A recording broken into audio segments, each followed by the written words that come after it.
ইতিপূর্বেই আমরা কিভাবে দুটি সমগোত্রীয় অবজেক্টের মধ্যে ব্লেন্ড ইফেক্ট তৈরি করতে হয় তা শিখেছি, অর্থাৎ একটি বৃত্ত থেকে আরেকটি বৃত্ত ডিফারেন্ট কালারের সেটিতে কিভাবে ব্লেন্ড ইফেক্ট তৈরি করা যায় দেখেছি। একটি চতুর্ভুজ থেকে আরেকটি চতুর্ভুজে কিভাবে ব্লেন্ড ইফেক্ট তৈরি করা যায় তা দেখেছি।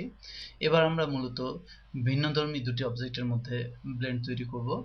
যদিও এই ব্লেন্ড তৈরির বিষয়টি পূর্বের যে প্রক্রিয়া তার মতোই, অর্থাৎ আমরা ঠিক যেভাবে দুটি অবজেক্টকে সিলেক্ট করেছি এবং ঠিক যে কমান্ডটি প্রয়োগ করে এই ব্লেন্ড ইফেক্টটি তৈরি করেছি, এক্ষেত্রেও ঠিক তাই। আমি প্রথমেই দুটি অবজেক্ট নির্বাচন করব।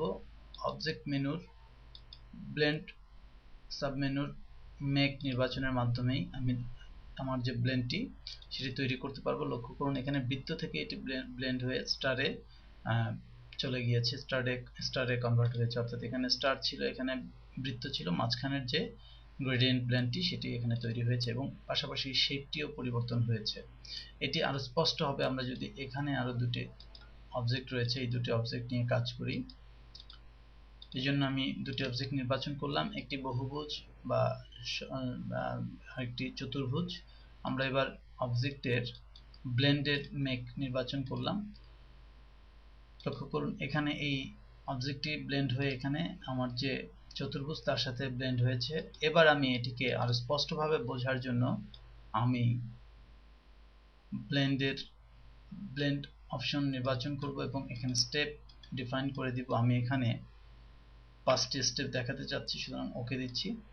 লক্ষ্য করুন আমার এই যে শেপটি রয়েছে, এই শেপটি কিভাবে ধীরে ধীরে একটি চতুর্ভুজে পরিণত হয়েছে তার স্টেপগুলো এখানে স্পষ্টতই দেখা যাচ্ছে। ঠিক একইভাবে এটিও আমরা অবজেক্টের ব্লেন্ড অপশন নির্বাচন করে এখানে আমরা স্টেপ নির্বাচন করে দিব এবং এখানেও আমি 5 দিয়ে ওকে দিচ্ছি। এখানেও আমরা দেখছি একটি বৃত্ত ধীরে ধীরে কিভাবে মর্ফ হয়ে হয়ে স্টারে পরিণত হয়েছে এবং এর কালার কিভাবে গ্রেডিয়েন্ট বেস পরিবর্তন হয়েছে। মূলত এটি গ্রেডিয়েন্ট বেস পরিবর্তন হলেও একটি অবজেক্টে যেহেতু কালার আমরা দেখতে পাচ্ছি, তখন আমরা এক ধরনের কালার স্পেকট্রাম এখানে দেখতে পাচ্ছি। যাই হোক, আমরা দেখলাম যে কিভাবে দুটি ভিন্ন ধর্মী অবজেক্টের মধ্যেও এই ধরনের ব্লেন্ড ইফেক্ট আমরা তৈরি করতে পারি।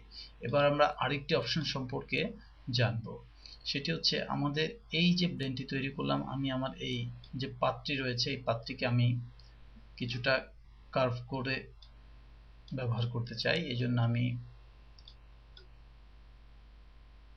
আমার পাতটিকে কার্ভ করছি।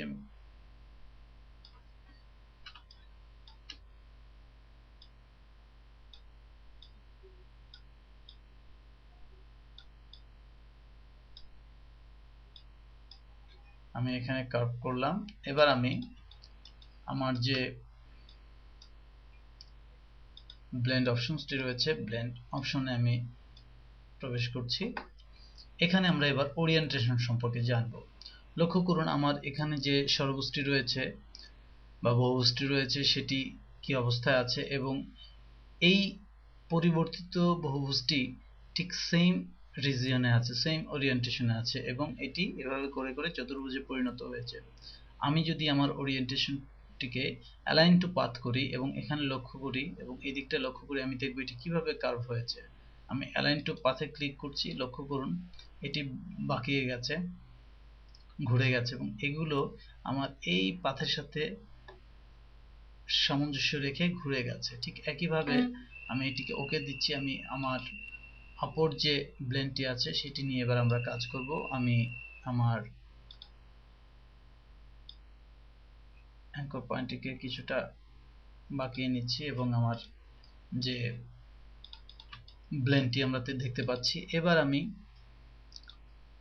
আমার অবজেক্টের ব্লেন্ড অপশন নির্বাচন করব এবং আমি এর ওরিয়েন্টেশন অ্যালাইন টু পাথ নির্বাচন করব। লক্ষ্য করুন আমি যখনই অ্যালাইন টু পাথ করছি তখনই আমার যে অবজেক্টগুলো পাথের সাথে সামঞ্জস্য রেখে অ্যালাইন হয়ে যাচ্ছে। আমি ওকে বাটন চেপে এটি প্রয়োগ করব।